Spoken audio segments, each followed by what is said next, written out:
Yes प्यारे बच्चों, JEE advance level का एक क्वेश्चन थंबनेल में मैंने शो किया हुआ है, बोल रहा हूं, एकदम समझ में आ जाएगा।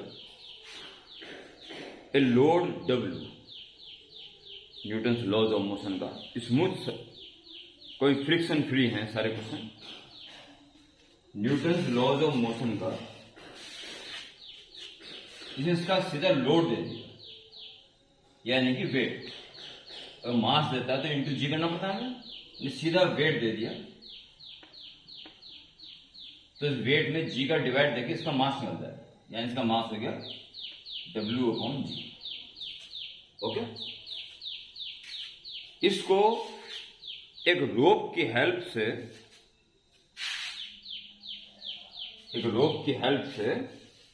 h हाइट तक उठाना है।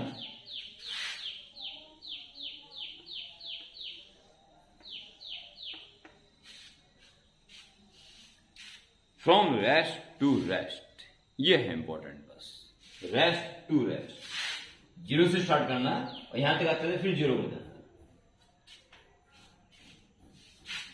आगे बोल रहा है the greatest tension which the rope can safely bear is NW। इसमें जो टेंशन है रोप में वो ज्यादा से ज्यादा NW होता है, यानी इसका एंड है। उससे ज्यादा दोगे तो डोरी टूट जाएगी। बस इतना है। इस बार कहता है so that least time to reach the ascent can made is this. Proof करना है कुछ, यानी कि आपको निकालना है लीस्ट टाइम। लीस्ट टाइम के लिए इसको जितना तेज से खींचेंगे परंतु टेंशन NW से ज्यादा ना हो जाए, यानी इतना टेंशन दे देंगे क्योंकि इससे ज्यादा दे नहीं सकते और सबसे ज्यादा देना है क्योंकि फटाफट खींचना है। समझ बात? तो अगर हम इतना टेंशन लेके चल रहे हैं तो समझो हमने मैक्सिमम पावर लगा दी जितने से आ सकता था, अदरवाइज डोरी टूट जानी थी। तो अगर हम ये लेके चल रहे हैं तो फटाफट खींचने की बात चल रही है, मैक्सिमम टेंशन अप्लाई कर दिया, अर्थात जल्दी से जल्दी पहुंचाने का इंतजाम कर दिया। अगर वो ये ना कहता कि जीरो पे पहुंचना है, उसको क्रॉस करना है, फिर तो क्वेश्चन बड़ा आसान है, खींचते चल जाओ जब तक ऊपर ना पहुंच जाए। पर यहां पे कंडीशन ऐसी है कि यहां तक आते हैं जीरो हो जाए। इसका मतलब कि इतना खींचो कि उसके बाद डोरी को लूज छोड़ दें, वो ग्रेविटी के कारण उसकी स्पीड कम हो के वहां तक आता है जीरो हो जाए। ये है कुल मिलाकर। सपोज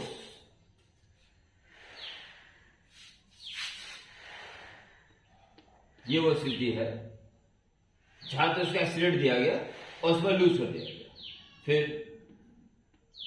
जी के कारण एक्शन ड्यू टू ग्रेविटी के कारण इसकी स्पीड कम हुई, यहां तक आता है तो मान लो इसकी स्पीड v होगी। Position A to B accelerated motion and B to C retardation. Least time चाहिए तो यहां से यहां तक के टाइम को T1 कह दीजिए और यहां से यहां तक के टाइम को T2 कह दीजिए। तो T1 प्लस T2 हो गया टोटल टाइम, जो मैं निकाल के प्रूफ करना। हाइट यहां तक आप h1 कह दीजिए, उस वाले को h2 कह दीजिए। तो h1 प्लस h2 मिला के h होना चाहिए, h इज गिवन पैरामीटर। अब इस क्वेश्चन करना शुरू करें। तो पहले बात करते हैं हम A टू B मोशन जैसे, ठीक है। सब एक्सेलरेशन निकालना पड़ेगा क्योंकि एक्सेलरेटेड मोशन से ऊपर जा रहा है। Net force NW minus W, MA मास है W/g इंटू एक्सेलरेशन हमें निकालना। W कॉमन तो बचेगा N-1 WA/g, this cancel. So acceleration आ गया हमारे पास N-1 इंटू g। A से B तक के मोशन में इस एक्सेलरेशन से शुरुआत होती है। अब आप V equal to U plus AT से इक्वेशन इसको यूज करते हुए वैल्यू निकालना। यहां से यहां तक फाइनल स्पीड हो जाएगी v,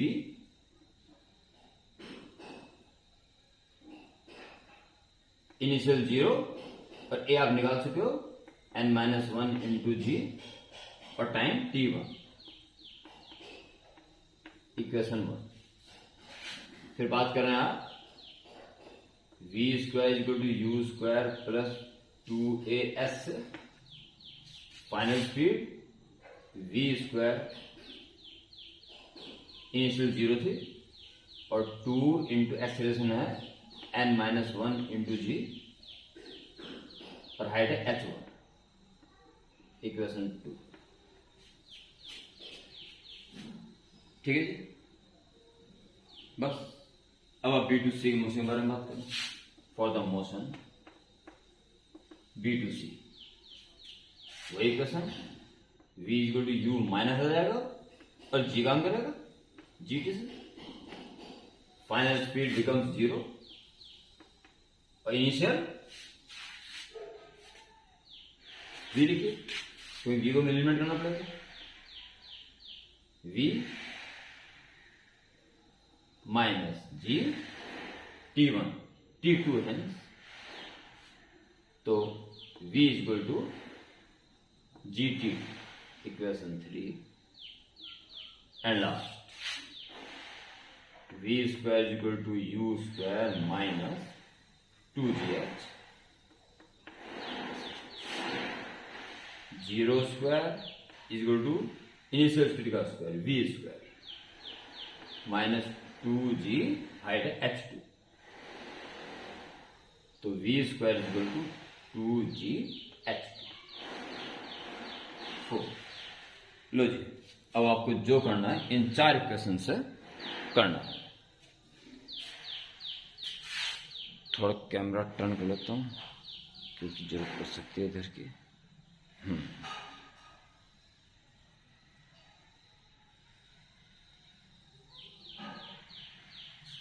देखिए अब आगे कैसे बढ़ेंगे।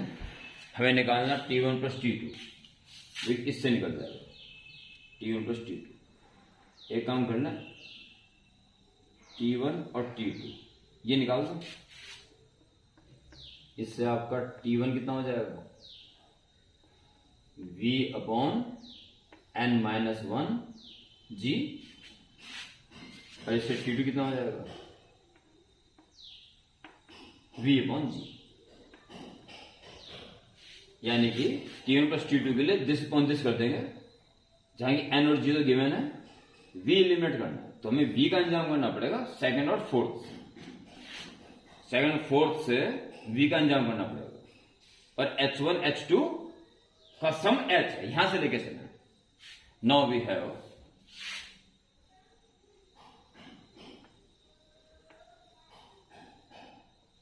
h is equal to h1 plus h2, इसमें h1 h2 वैल्यू रखना और v निकालना है।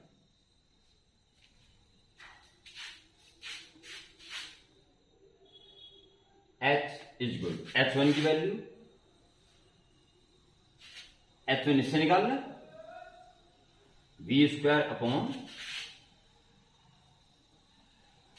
h1 की value v square upon 2n-1 g, 2n-1 g, और h2 किससे निकालना है v square upon 2g, v square upon 2g। ठीक है, h1 h2 की वैल्यू पुट कर दे।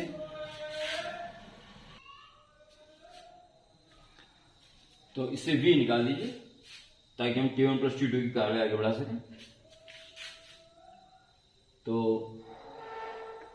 v square upon 2g take common, 1 upon n-1 plus 1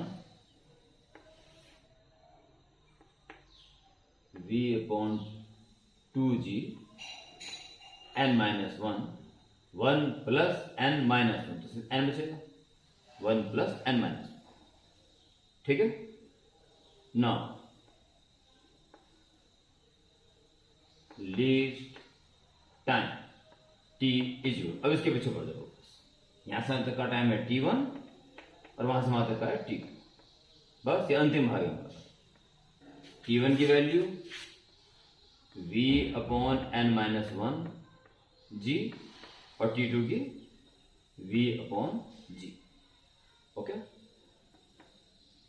V/G common ले लीजिए, 1/n-1 प्लस 1।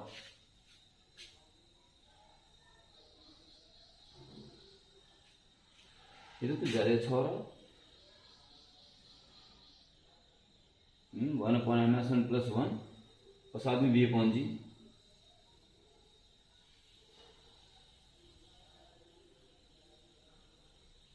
जोड़ देने को कुछ, ये V²/2G V²।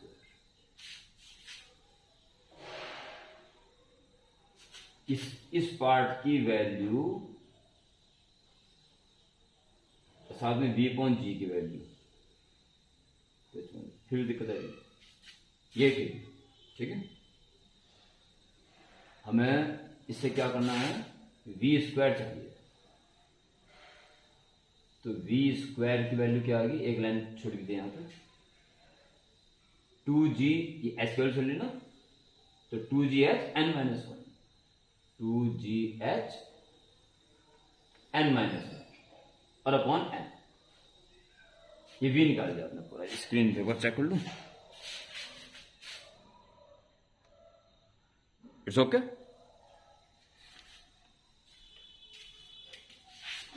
आगे मैं इसका फायदा उठाना चाह रहा था, पर कोई बात नहीं, चलो। V/G एलसीएम n-1 और 1 प्लस n-1, तो n ही बचेगा।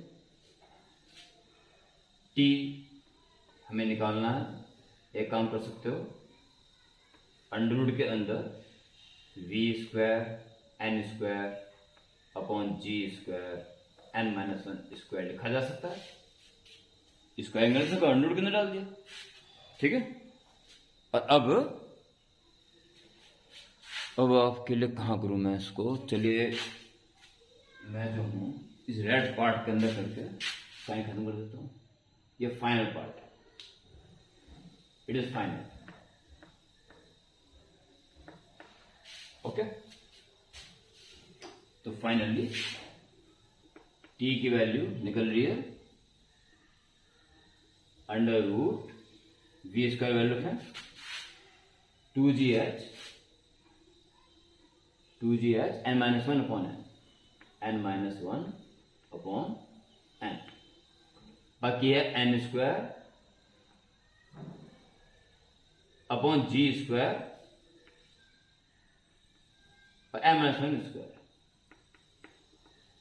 ये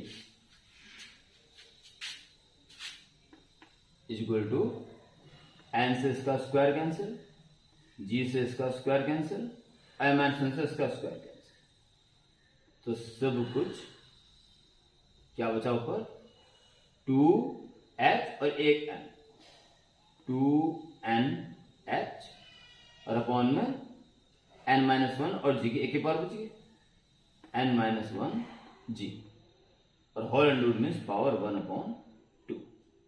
it has to be prove. ये प्रूव कर, इससे कम टाइम नहीं लगेगा। और क्या गारंटी है इसकी, क्योंकि मैक्सिमम टेंशन ले चुके थे, इससे ज्यादा टेंशन नहीं दे सकते थे, इतना ही तेज से खींच सकते थे हम, यानी कम से कम इतना ही टाइम तो लगेगा। इससे भी कम टाइम लगाना चाहेंगे और तेज खींचेंगे तो डोरी टूट जाएगी। हाँ, इससे ज्यादा टाइम लग सकता है, धीरे धीरे खींचें उसको। Okay, it's okay.